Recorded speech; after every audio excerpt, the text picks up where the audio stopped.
Now, to understand how some characteristics are decided as being more fundamental than others, let us consider how a stone wall is built. The stones used will have different shapes and sizes, and the stones at the top of the wall would not influence the choice of stones that come below them. On the other hand, the shape and size of stones in the lowermost layer will decide the shape and size of the next layer, and so on. So here, as we have seen stone walls in which the lower level, how the stones are arranged at lower level will be create the next level of stones, how they have to be kept. In this way, different levels of stones are arranged, and they get prepared to make a wall. So here the stone wall is compared with the characteristics of the organisms. The characteristics which are present at the lower level organisms will decide the characteristics present in the organisms at the next levels, and so on.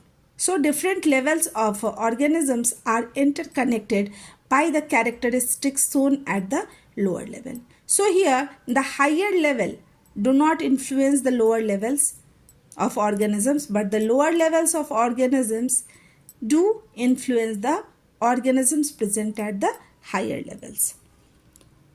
The stones in the lowermost layer are like the characteristics that decide the broadest divisions among living organisms.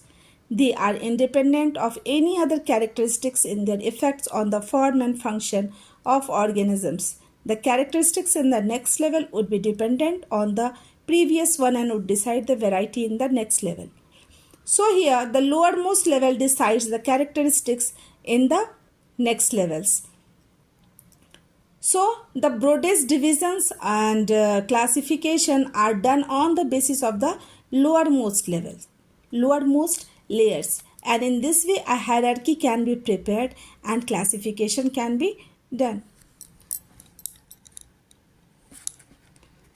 In this way we can build up a whole hierarchy of mutually related characteristics to be used for classification.